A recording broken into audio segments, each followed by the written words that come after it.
കള്ളുകൂടി നിർത്തുന്ന നല്ല പ്രിയപ്പെട്ട മാനസാന്തരം. ദൈവമല്ലാത്തതിനെ ആരാധിക്കുന്ന നിർത്തി ഏകരക്ഷകനായിരിക്കുന്ന ക്രിസ്തുവിലേക്ക് നമ്മുടെ ഹൃദയത്തെ പൂർണ്ണമായിട്ടും അർപ്പിക്കുന്നതാണ് മാനസാന്തരം. അതിനുശേഷം നിങ്ങൾ സ്നാനമേൽക്കണം. ആ സ്നാനത്താൽ നമ്മൾ യേശുക്രിസ്തുവിനോട് പാപസംബന്ധമായിട്ട് മരിച്ചുവെന്ന് ദൈവത്തിന് തെളിവായി.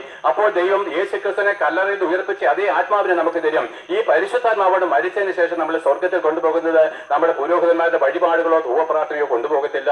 അതിന് മനസ്സില്ലാതെ നിങ്ങൾ പാപിയായിട്ടാണ് മരിക്കുന്നെങ്കിൽ പുരോഹിതന്മാർ ഉൾപ്പെടെ ഇന്നാണ് യേശുക്രിസ്തു മടങ്ങി വരുന്നെങ്കിൽ ഇന്നേക്ക് 1000 വർഷം തികയുന്നെന്ന് ലോകം അവസാനിക്കുമെന്നും അന്ന് കല്ലറയിൽ അടക്കപ്പെട്ട പാപത്തിൽ അടക്കപ്പെട്ട യേശുക്രിസ്തുവിന്റെ രക്തം കൂടാതെ അടക്കപ്പെട്ട എല്ലാവരും കല്ലറകളെ വിട്ട് എഴുന്നേറ്റ് വരും. എല്ലാ പ്രഭുക്കന്മാരും എഴുന്നേറ്റ് വരും. നമ്മുടെ കടന്നുപോയ പ്രധാനമന്ത്രിമാരും എഴുന്നേറ്റ് വരും. എല്ലാ ഉന്നതന്മാരും വന്ന് എഴുന്നേറ്റ് വന്ന് യേശുക്രിസ്തുവിന് മുമ്പിൽ നിരനിരയായിട്ട് നിൽക്കും. നമ്മുടെ എല്ലാ രഹസ്യങ്ങളും പാപങ്ങളും ഒന്നും അവൻ പരസ്യപ്പെടുത്തി അവൻ നമ്മളെ നിത്യമായിരിക്കുന്ന നരകാക്കിലേക്ക് തള്ളിക്കളഞ്ഞാൽ അന്ന് സൂര്യനില്ല, ഭൂമിയില്ല, ചന്ദ്രനക്ഷത്രാദികളില്ല. അതെന്താണ്? ആകാശം മുഴക്കത്തോടെ ഒഴിഞ്ഞു പോയിരിക്കും. പ്രിയപ്പെട്ടവരെ, അവൻ നമ്മളെ നിത്യമായിരിക്കുന്ന തീയിലേക്ക് വലിച്ചെറിഞ്ഞാൽ ആ തീയിൽ നമ്മളെ വീണ്ടെടുക്കാൻ ഒരു പുരോഹിതന്മാർക്കും കഴിയത്തില്ല. നിന്നെ സുവിശേഷത്തിന് എതിർക്കുന്ന ഒരു നേതാക്കന്മാരും നിന്നെ രക്ഷിക്കത്തില്ല. ഈ ഞങ്ങളുടെ സുവിശേഷം കേൾക്കലെന്ന് പള്ളിയിലച്ചന്മാർ ഓരോ വീടുകളിലും അവരുടെ പള്ളികളിലും പറയുമ്പോൾ പ്രിയപ്പെട്ടവരെ, ആ പുരോഹിതന്മാരും നിന്നെ രക്ഷിക്കും. എന്തിനാ പരസ്യമായിട്ട് പറയുന്നറിയാമോ? ഹൃദയത്തിന്റെ വേദന കൊണ്ട്. സത്യത്തെ നിഷേധിക്കുന്നവരെ നിങ്ങൾ സ്നേഹിക്കുന്നു.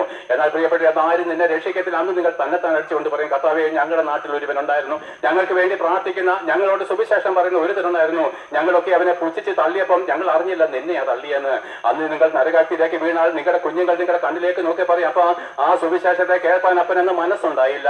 നമ്മുടെ മതപരമായിരിക്കുന്ന ഭക്തി കൊണ്ടോ ആരാന്റെ നേതാക്കന്മാർക്ക് വേണ്ടിയിട്ട് നമ്മുടെ ജീവിതം നമ്മൾ തിരിച്ചു കളഞ്ഞല്ലോ. അപ്പൊ നമ്മൾ ഒന്നിച്ചിരി നരകാക്കിലേക്ക് പോവുകയാണല്ലോ. ഇനി ഒരു മടങ്ങി വരവില്ല. എത്ര കോടി വർഷം കഴിഞ്ഞാലും ഒരു തിരിച്ചു വരവില്ല. പ്രിയപ്പെട്ട അവസാനമില്ല.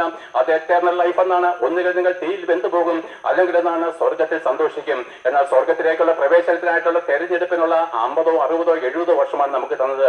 നിങ്ങൾ എന്ത് തെരഞ്ഞെടുക്കും? നിങ്ങൾ ബുദ്ധിയുള്ളവരാണ് ഞാൻ വിശ്വസിക്കുന്നു.